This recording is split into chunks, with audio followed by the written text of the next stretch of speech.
Can I hear something from you? Say something. Stop! Say something! Say something! My man, say something! Over you! Over you! Over you!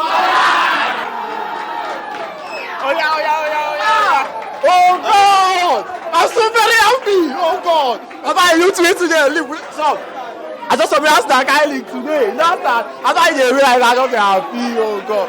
God go bless anything. God go bless Manchester United. Rashford 100 million. Everybody on side. I mean, liver. I don't mad. What do you have to say about today's game? Okay. Wow. I'm very, very excited because really I'm a Man U fan. I was very convinced that Man U is going to win today's match.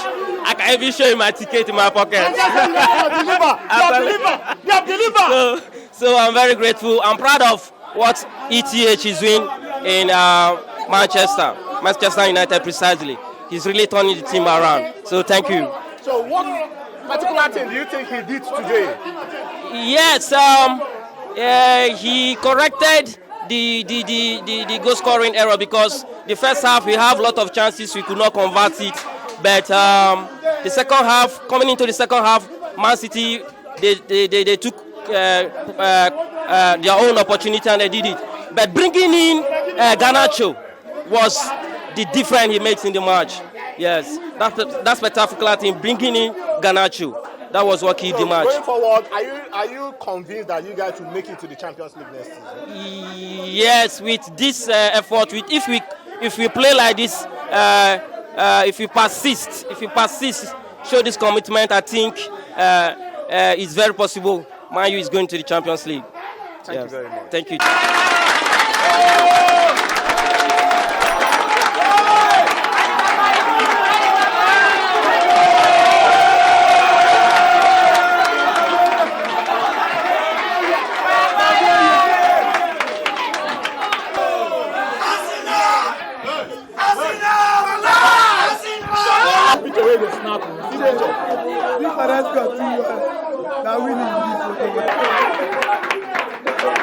Yeah, did you watch the match? Yeah, but I started from second half. Okay, so what can you make out from the match?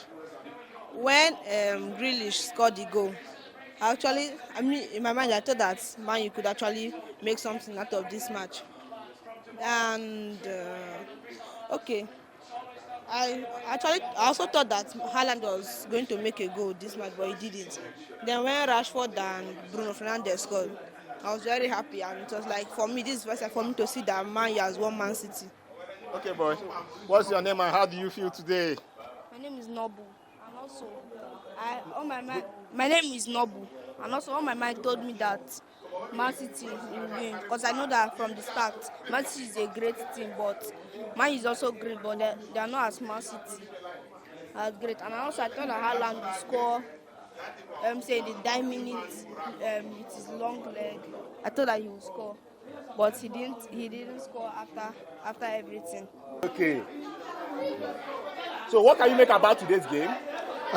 Today's game is very interesting, very, very interesting. As far as I'm concerned, I am an Arsenal fan. I was rooting for Man United to win the match, and they really deliver, and I'm so happy.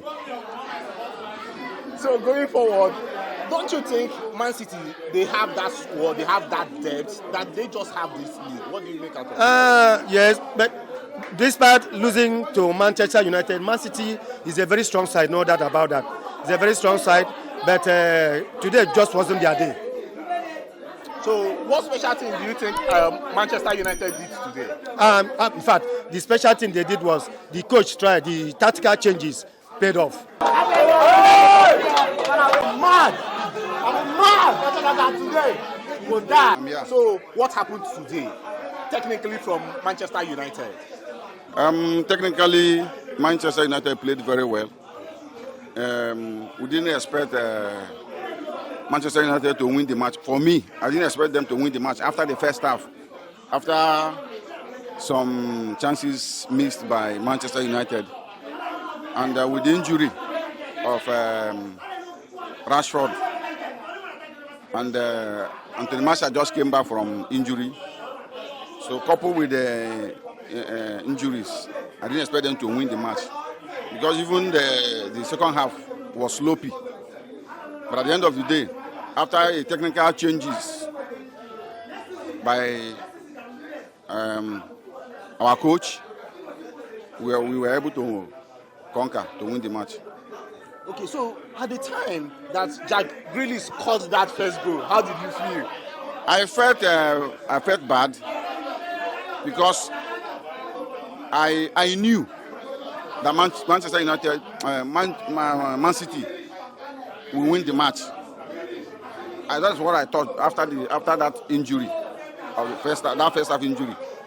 But when they scored, Manchester United has to come out, and the coach knew that there was problem, and introduced Garnacho and way again that he introduced. So the match, we were able to come back from 1-0 down. If you notice from the first half, you find out that Fred was all over Kevin De Bruyne. And just in a second, you would notice that Kevin De Bruyne had his time and he sent that cross to Jack Grealish, and that was the goal. How did you feel from the side of Fred? Why would he lose his marker? Because he was giving all charge to defend the box. What will you make out of that? You weren't observant. You weren't observant. It wasn't Fred that was marking him. It was Casemiro that marked him before that cross came. It was Casemiro. But he lost his man. If you watch throughout the game, you will notice that Fred was just all over. Yes, that was the instruction from the coach, because the supply will always come from De Bruyne to Haaland. So the coach knew for the pass not to get to Haaland, De Bruyne won't function. He's not supposed to function, because if he don't function, he cannot supply to Haaland. So that was why the coach told Fred specifically, this is your man. Don't allow him to pull any cross. So he did a very good job. For me, he did a very good job, because he did not allow De Bruyne to supply to Haaland. Now to Haaland, we've not even, we are almost to the half time of the season. We're almost to the half time of the season, and you notice he has scored up to 20 goals.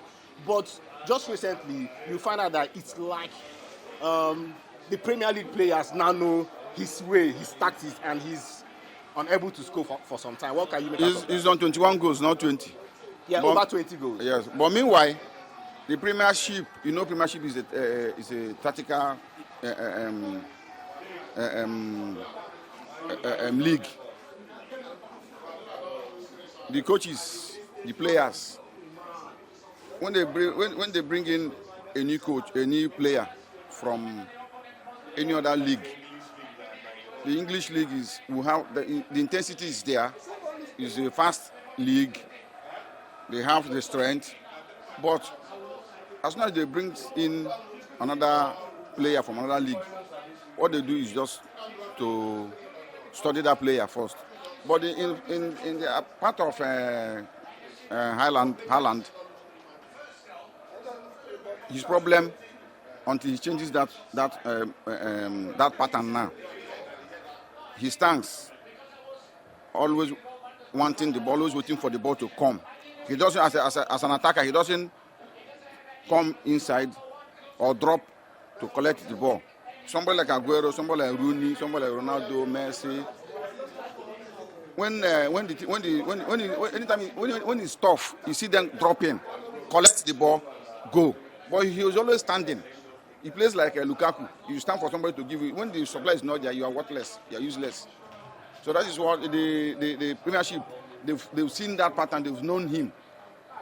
What they do is attack the supplier, who is De Bruyne, and maybe, as case may be, Silva.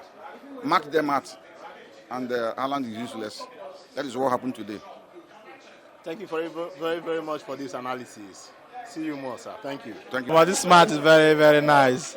To the extent I forgot my phone. Man U. I'm not a Man U fan, no, but I swear, Man U is very nice. Man U did well. So that's how I can talk about the match. So what special thing do you think happens today?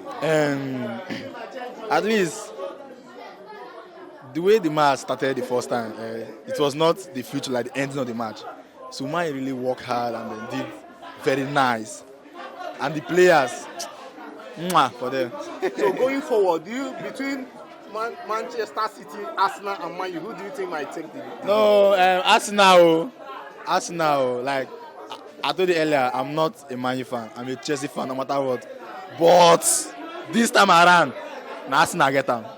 Arsenal get everything.